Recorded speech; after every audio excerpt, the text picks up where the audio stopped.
अग्निपथ योजना के बारे में बहुत सी खामियां हमारे देश की सेनाएं बहुत सी खामियों का सामना कर रही हैं।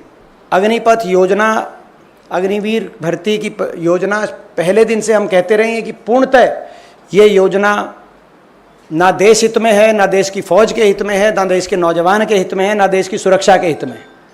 और हमारी पहले दिन से मांग रही है कि इस योजना को रोका जाए और फौज की पक्की भर्ती दोबारा से शुरू करी जाए कि ये देश जय जवान, जय किसान और जय संविधान का देश है। इसको जय धनवान का देश हम नहीं बनने देंगे। देश में मजबूत विपक्ष है और दोबारा से कान खोल के ये सरकार सुन ले, ये जय जवान, जय किसान और जय संविधान का देश है। इसको हम जय धनवान का देश नहीं बनने देंगे। देश की सेना के अध्यक्षों की जो का मान सम्मान है वो केवल उन्हीं सेनाओं का नहीं है, देशवासी, प्रत्येक देशवासी का मान सम्मान है। आप देख रहे हैं देश लाइव, देश की आवाज। आज का जो हमारी प्रेस वार्ता का जो मुद्दा हमने लिया है अग्निवीर योजना को लेकर, आपने देखा होगा कि पिछले 3-4 दिन से तमाम अखबारों में, खबरों में एक बात आ रही है कि फ़ौज का इंटरनल सर्वे सेनाओं में किया गया है जिसमें अग्निपथ योजना के बारे में बहुत सी खामियां हमारे देश की सेनाएं बहुत सी खामियों का सामना कर रही हैं और इन खामियों को किस तरीके से ठीक किया जाए उसके बारे में अलग अलग अटकलें इन जो इंटरनल सर्वे, जो आर्मी का इंटरनल सर्वे जिसको कोट करके सारे अखबारों ने ये अपनी खबरें प्रकाशित करी हैं, उसमें कुछ बातें निकल के आई हैं कि जिन कदमों पर मंथन किया जा रहा है कि ऐसे कदम उठाए जाएं कि अग्निपथ योजना की जो खामियां हैं उनको, त्रुटियों कैसे दूर किया जाए।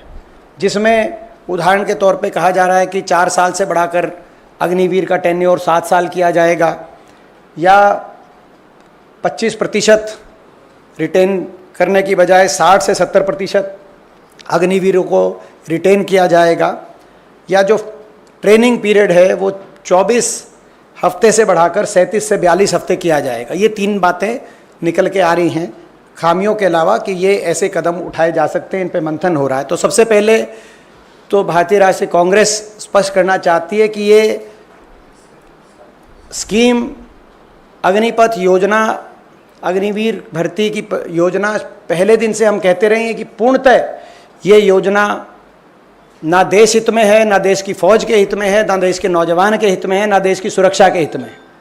और हमारी पहले दिन से मांग रही है कि इस योजना को रोका जाए और फौज की पक्की भर्ती दोबारा से शुरू करी जाए।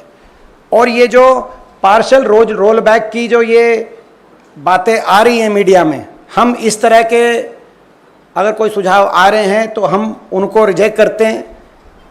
सरकार इस योजना की खामियों को स्वीकार करते हुए अपनी गलती स्वीकारे और पूर्णतः इस योजना को वापस लिया जाए पूरी तरीके से। और पक्की भर्ती जो अग्निपथ योजना 2022 से पहले होती रही देश की फौज में 1947 से लेकर 2022 तक, उस पक्की भर्ती को पूर्ण रूप से दोबारा से शुरू किया जाए। ये आधी अधूरी जो बातें चल रही हैं इनसे काम चलने नहीं वाला। ये एक योजना देश की फौज के लिए बड़ी घातक योजना साबित हुई, ये रिपोर्ट्स बता रही। आपने देखा होगा, आपके बहुत से अखबारों ने उन रिपोर्ट्स को प्रकाशित किया है। वो सारी बातें सत्य साबित हुई जिन बातों को लेकर हमने आपके बीच में बार बार इस सरकार को आगाह किया था जब ये योजना सरकार लेके आई थी। पहला सवाल जो आया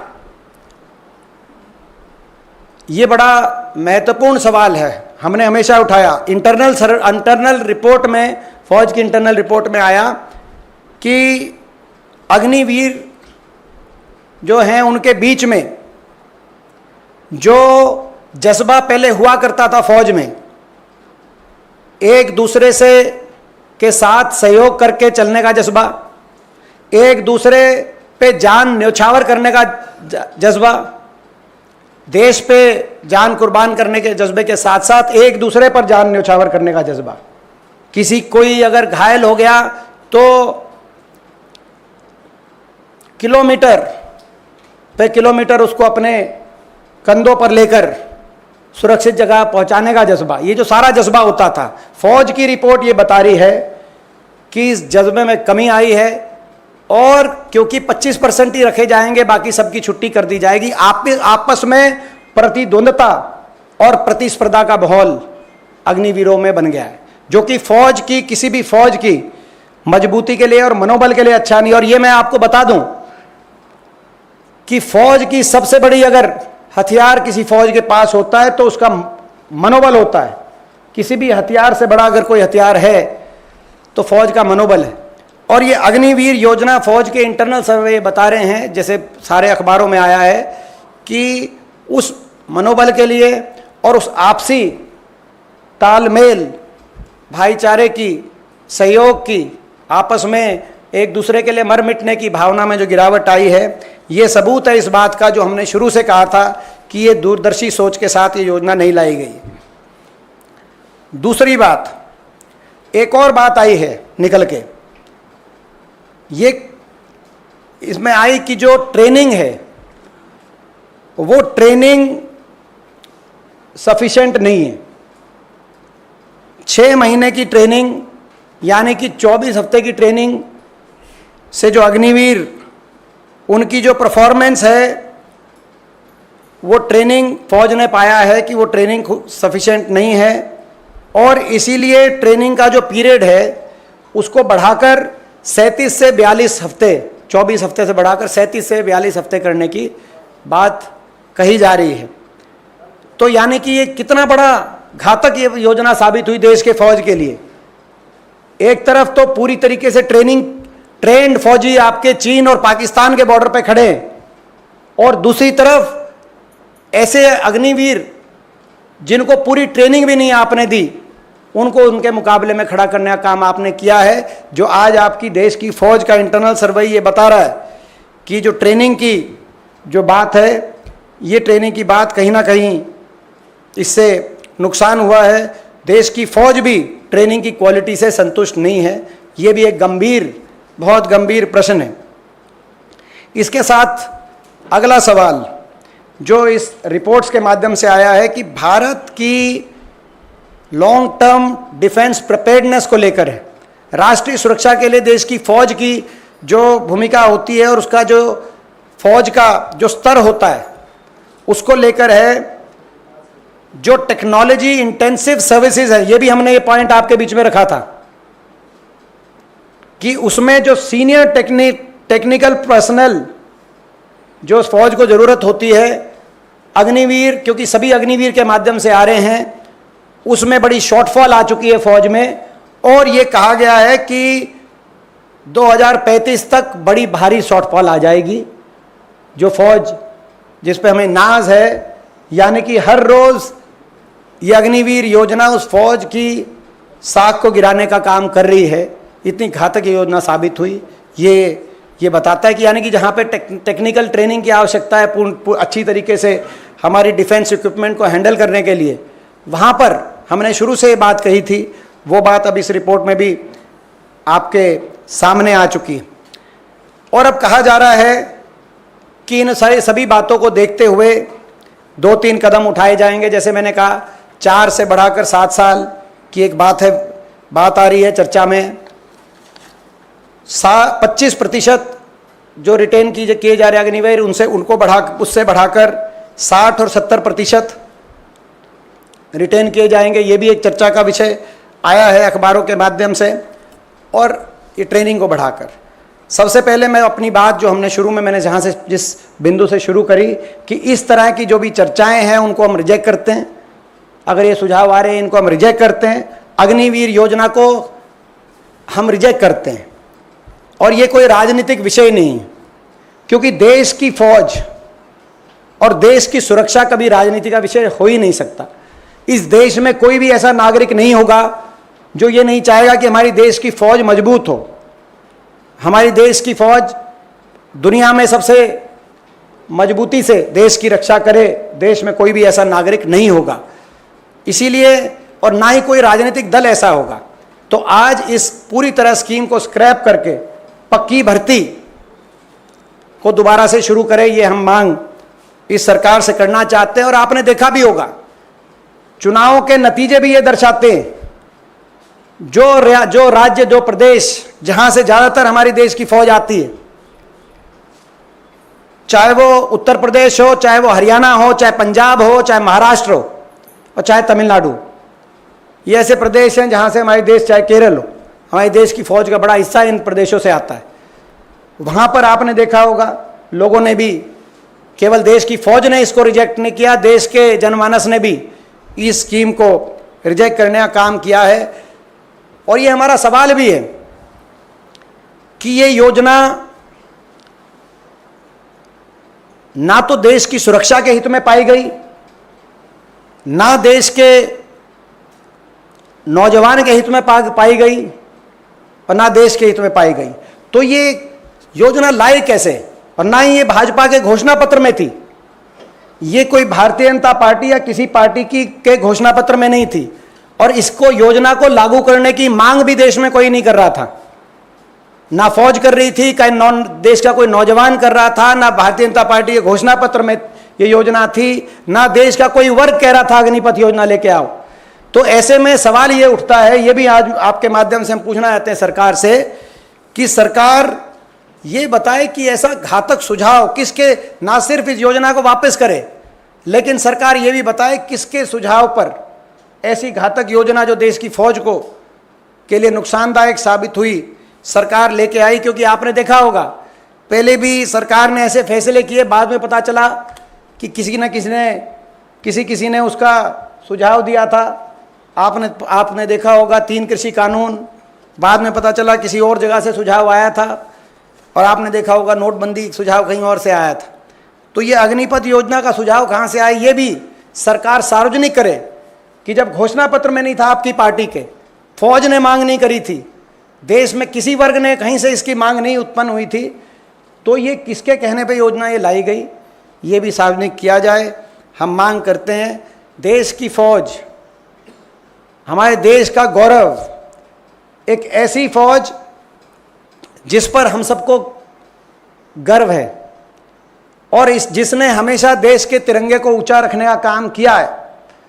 देश की फौज वो फौज है, पक्की भर्ती से नियुक्त वो फौज, देश के 75 साल के इतिहास में उस फौज पर और फौज की भूमिका पर और फौज के शौर्य पे कोई प्रश्न चिन्ह नहीं लगाया जा सकता। 75 साल में सरकारें किसी भी पार्टी की रही होंगी, मगर तिरंगा हमेशा ऊंचा रहा है। चाहे 71 में इंदिरा जी के नेतृत्व वाली कांग्रेस पार्टी की सरकार के दौरान पाकिस्तान के 2 टुकड़े करके दुनिया के भूगोल को बदलने की बात रही हो, और चाहे 99 में उस समय चाहे एनडीए की सरकार थी, वाजपेयी जी प्रधानमंत्री थे, उस समय करगिल के चोटियों पर पाकिस्तान का शीश झुकाने की बात रही हो, देश की फौज ने, पक्की भर्ती से नियुक्त फौज ने हमेशा तिरंगे को ऊंचा रखा था। अब ऐसी क्या बात आई थी, कहाँ से सुझाव आया था, कौन सुझाव लेके आया कि ऐसी फौज जो हमेशा राजनीति से ऊपर रही, उस फौज की नियुक्ति की प्रक्रिया पे ऐसा घातक फैसला इस सरकार ने लिया, जिसके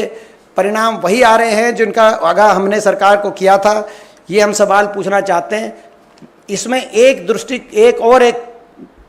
दृष्टि है इसको लेकर, ये तो फौज का इंटरनल सर्वे है, फौज में जो खामियां देखी जा रही हैं, मगर दूसरी तरफ इसका दुष्परिणाम देश के नौजवान को जो भुगतना पड़ रहा है, वो एक अलग अपनी जगह है। सबसे पहले जो अग्निवीर हैं, और इसीलिए हम कह रहे हैं 60-70% का क्या है, जो 30-40% रह जाएंगे, क्या वो अपनी छाती पे गोली नहीं लेना चाहते देश के लिए, और क्या उनको शहीदी का दर्जा आप नहीं दिलवाएंगे?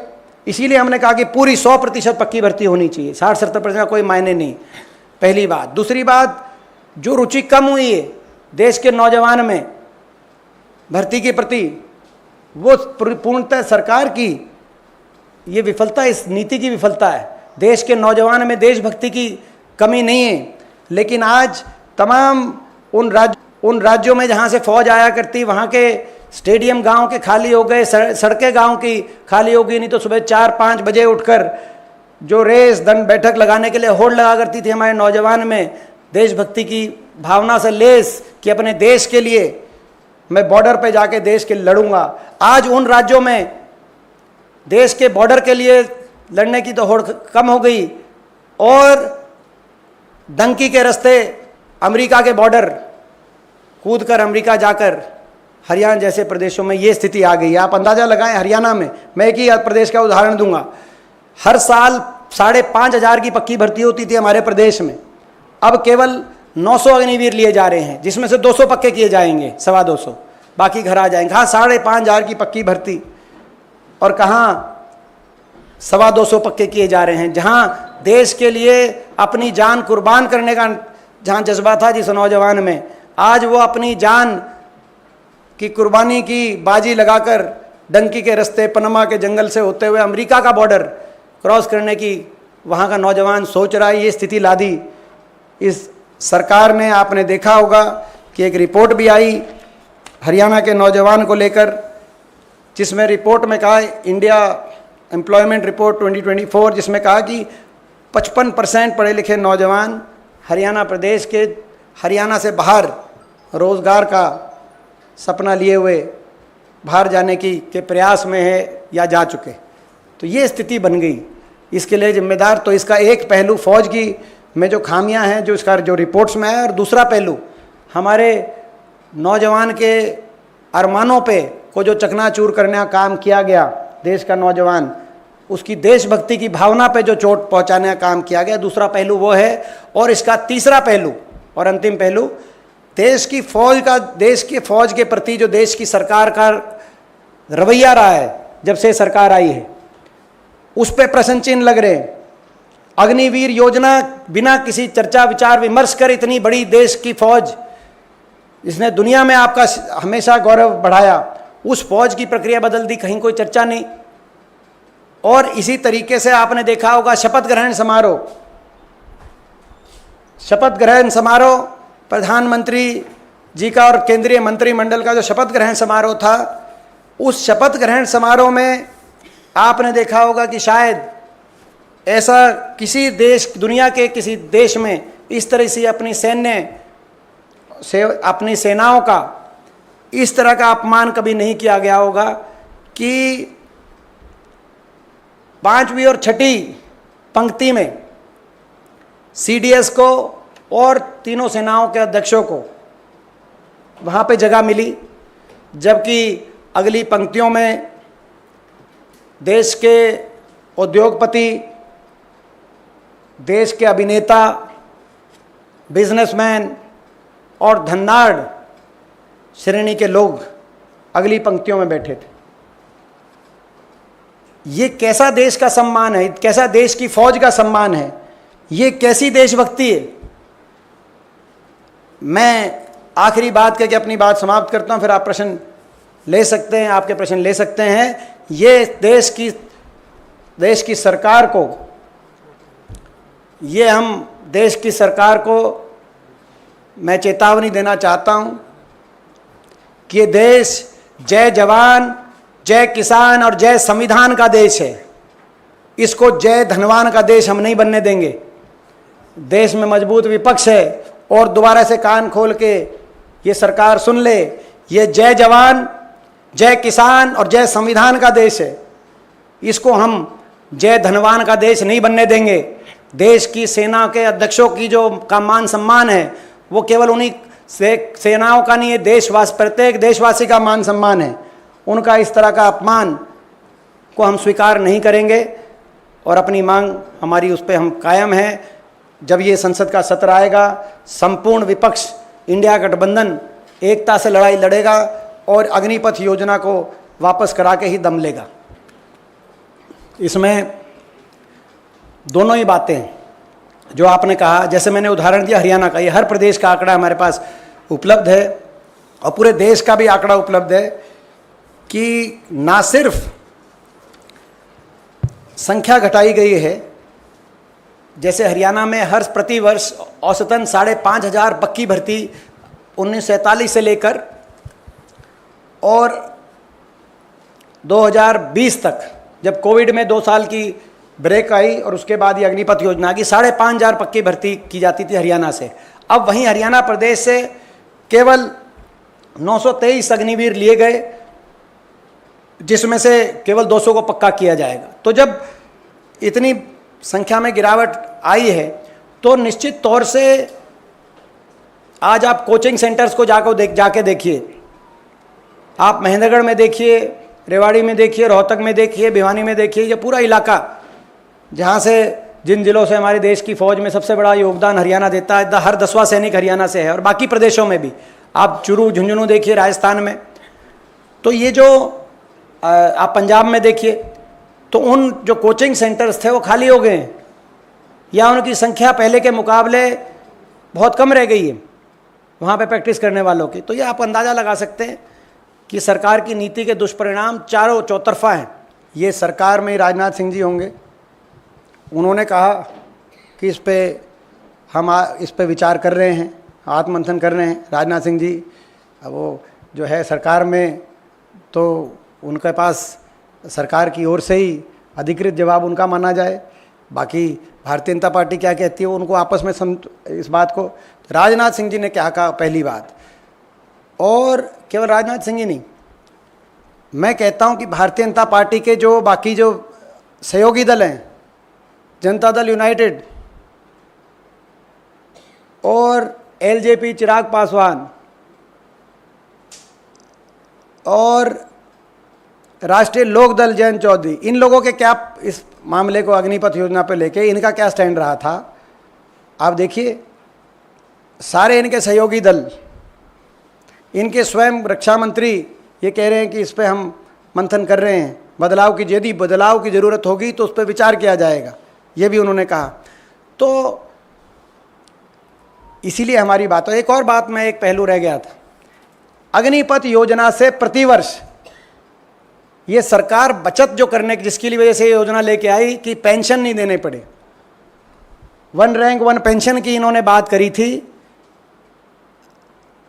रेवाड़ी में रैली कर वहाँ से शुरुआत हुआ था 2014 के कैंपेन का, और 1 रैंक 1 पेंशन का वायदा किया गया था। अब ये 9 रैंक 9 पेंशन पे आ गई बात, 9 रैंक 9 पेंशन। और 9 रैंक 9 पेंशन में एक साल में 1054 करोड़ रुपए की बचत हो रही है। 1054 करोड़,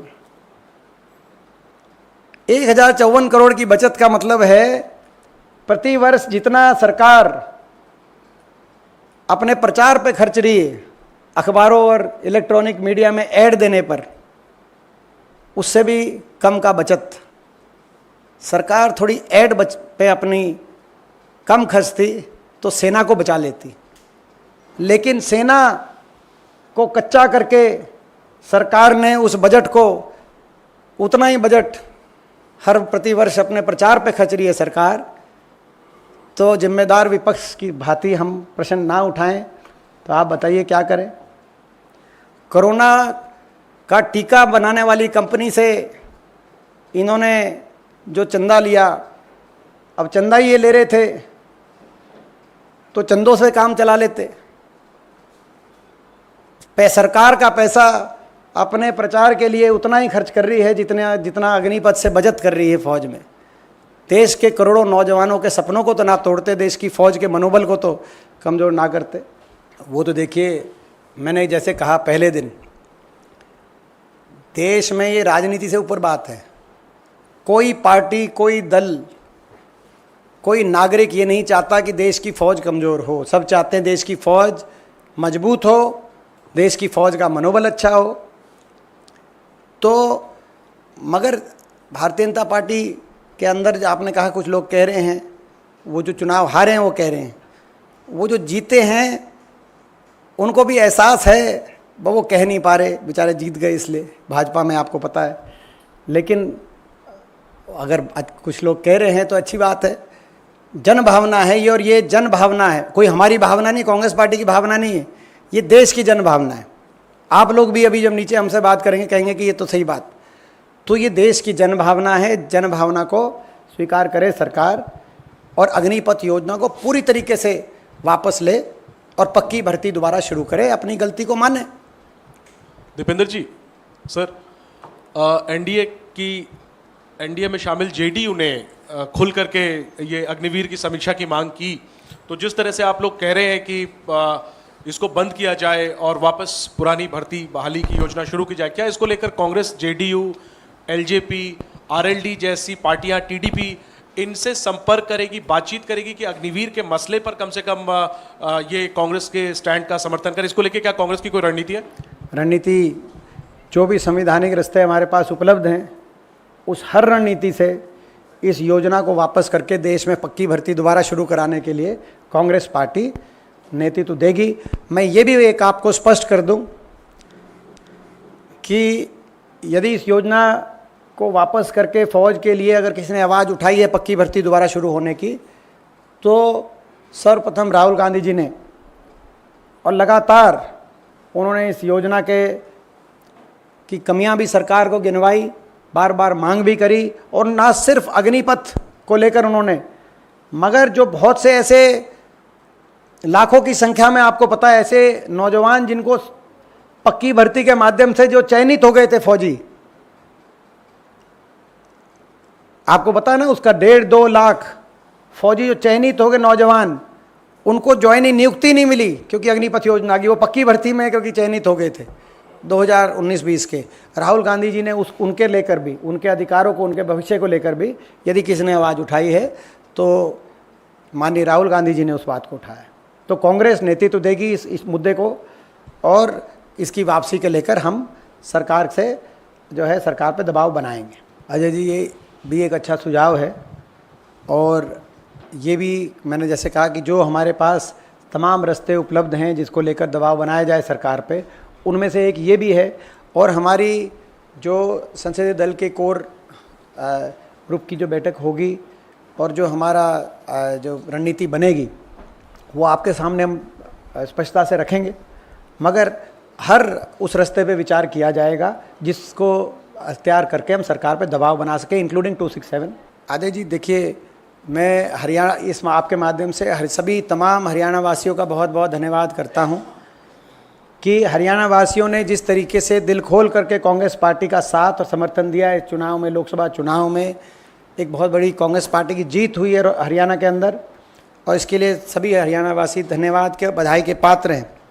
मुझे खुशी है इस बात को कहते हुए कि देश में इंडिया गठबंधन को 28 प्रदेशों में जो अलग अलग वोट शेयर मिला, सबसे अधिक वोट शेयर इंडिया गठबंधन तो कांग्रेस पार्टी को 47.6% हरियाणा में जो मिला, ये तमिलनाडु, केरल, कर्नाटक जैसे दक्षिण के राज्य, क्योंकि ये उन लोगों को भी जवाब है जो दक्षिण उत्तर की बात भारतीय जनता पार्टी वाले करते थे। तो हरियाणा में 47.6% देश के 28 राज्यों में इंडिया गठबंधन को मिलने वाला सबसे ज़्यादा वोट शेयर ही नहीं था।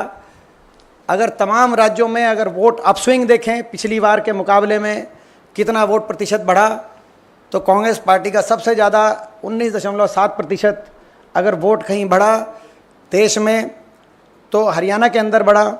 इस बात का भी हमें गर्व है, 28 राज्यों में सबसे ज़्यादा वोट शेयर बढ़ना, वोट शेयर में वृद्धि, ये अपने आप में एक तस्वीर बता रही है। हरियाणा में 1984 के बाद ये सबसे ज़्यादा मत प्रतिशत इस चुनाव में मिला है, तो आप अंदाज़ा लगा सकते हैं कितने सालों का रिकॉर्ड टूटा गया है। और 10 की 10 लोकसभा सीटों पर रिकॉर्ड वृद्धि हुई है वोट में, एक भी वोट लोकसभा सीट पे, और 10 की 10 लोकसभा सीटों पर भाजपा के वोट शेयर में रिकॉर्ड गिरावट आई है। और केवल लोकसभा ही सीट नहीं, आपका जवाब इसमें आप संकेत आगे का देख सकते, ढूंढ सकते हैं। 90 विधानसभा हरियाणा की 90 की 90 विधानसभाओं में कांग्रेस का वोट शेयर बढ़ा है और 90 की 90 विधानसभाओं में भाजपा का वोट शेयर गिरा है, चाहे वो हरियाणा के किसी कोने में हो, कोई जाति धर्म समीकरण उस विधानसभा क्षेत्र में हो।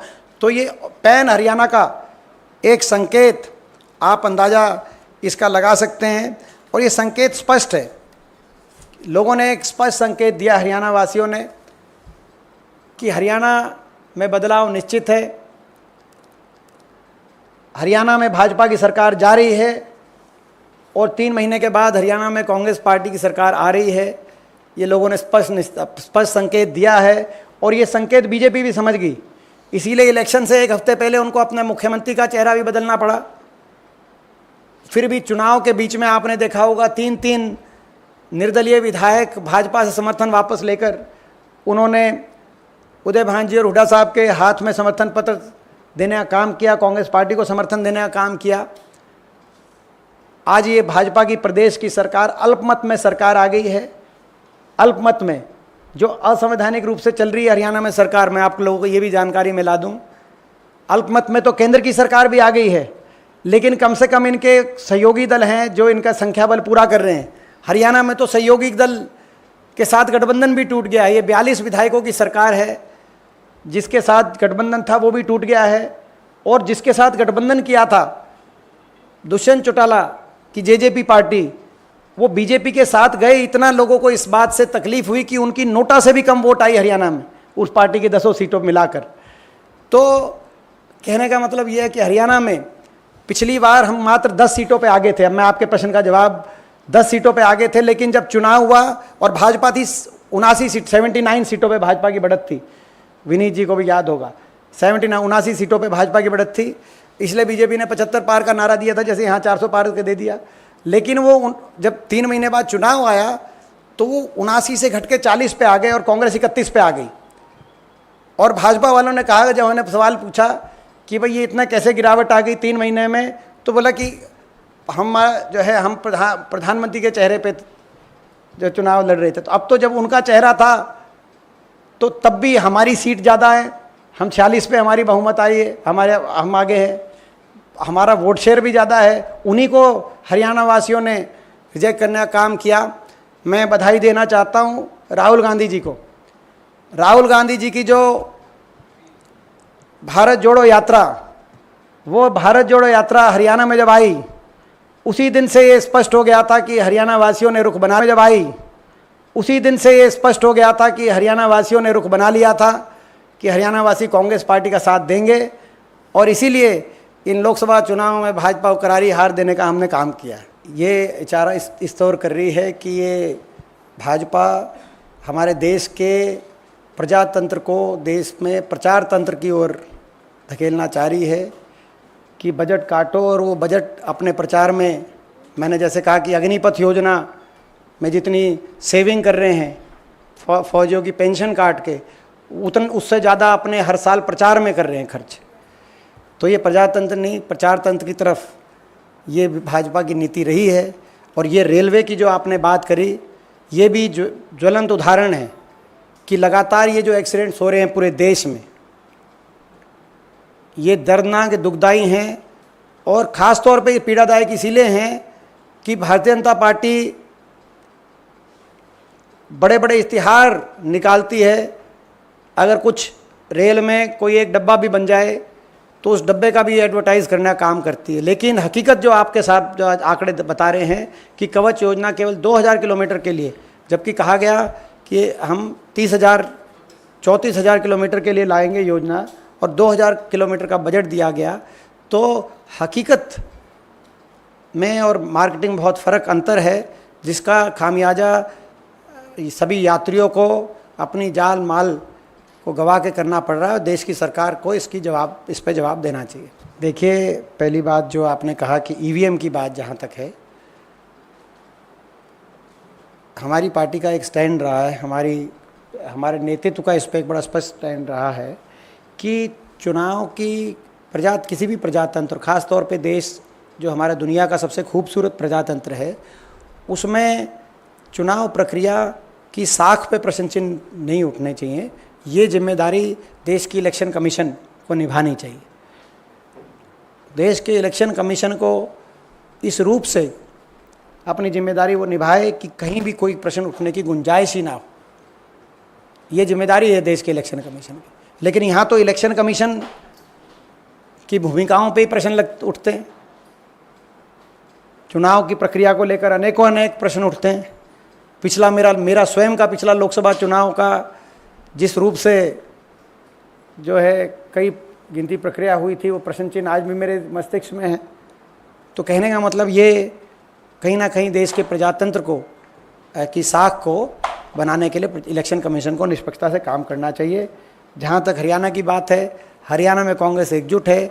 आप लोग खबरें तलाशते रहें, हम लोग सरकार बनाएंगे कांग्रेस पार्टी की वहाँ। देखिए, मैं एक उदाहरण देना चाहता हूँ कि हरियाणा का ही दूंगा, बाकी जगह भी आप अंदाज़ा लगा सकते हैं पूरे देश में स्थिति। हरियाणा में तो भाजपा की सरकार रही है। कहा था कि अग्निवीरों को पक्की नौकरी देंगे, लेकिन हरियाणा में 30,000 से ज़्यादा जो एक्स सर्विसमैन, पूर्व सैनिक, एक्स सर्विसमैन, उनमें से इन 10 वर्षों में 543 को सरकार ने, हरियाणा सरकार ने नौकरी दी है वेटिंग लिस्ट में। बाकी तो ये कहने में और करने में ये जो अंतर है, ये कथनी और करनी में जो ये अंतर है, यही कारण है कि देशवासियों ने इस योजना को पूर्णतः रिजेक्ट करने का काम किया है। और ये इस आंकड़े में आपका संपूर्ण जवाब है। उन एक्स सर्विसमैन को ही नहीं लगाया। अब अग्निवीर, वो तो पूरी तरह फुल्ली ट्रेंड हैं, उनको ही सरकार ने नौकरी नहीं दी। तो अग्निवीर को, ये हरियाणा की सरकार, भाजपा सरकार की नीयत है, ये हरियाणा की भाजपा सरकार की नीयत है। हम अपने हरियाणा में घोषणा पत्र में तो खैर जो रखेंगे प्रावधान, हम तो एक्स सर्विसमैन्स के लिए भी और अग्निवीर्स के लिए भी उनको गारंटीड जॉब अपॉर्चुनिटीज़, हरियाणा चाहे पुलिस डिपार्टमेंट हो या बाकी डिपार्टमेंट्स हों, वो हम अपने घोषणा पत्र में वो प्रावधान करेंगे हरियाणा में। लेकिन भाजपा ने क्या किया, प्रश्न इस बात पर। देखिए, ये हमने उस समय भी कहा था कि फौज में जोश और होश के मिश्रण से किसी देश की फौज मजबूत होती है, और अनुभव, ट्रेनिंग और जो बाकी फैक्टर्स जो अभी मैंने कहा कि भाई अपने भविष्य को लेकर निश्चितता, उससे मनोबल पे सीधा प्रभाव पड़ता है। जो सबसे बड़ी बात जो मैंने पहली फाइंडिंग बताई, जो पहली फाइंडिंग लिखी गई इस इंटरनल रिपोर्ट की, जो फाइंडिंग आई कि आपस में प्रतिद्वंद्विता और प्रतिस्पर्धा ज़्यादा है। पहले आपस में सहयोग, आपस में एक दूसरे पे जान न्यौछावर करने की भावना, एक दूसरे के लिए मरने मिटने की भावना, देश के लिए मरने मिटने की भावना ज़्यादा थी। तो आज ये देश की जो फौज है, उस फौज में जो कमराडरी जिसको कहते हैं, कोहेसिवनेस जिसे कहते हैं, उसकी जगह एक्सट्रीम कम्पिटिटिवनेस ला दी इन्होंने। तो नष्ट कर दी उस मनोबल को, उस भावना को, उस फैब्रिक को नष्ट कर दिया। तो यही कारण है कि फौज की जो एवरेज एज हमारी पहले थी, उस एवरेज एज में दोनों ही का मिश्रण था, एक्सपीरियंस्ड का भी था और हमारे जो रिक्रूट होकर नए फौजी आते थे उनका भी था। और इसीलिए हमारे देश की फौज महान कहलाई गई।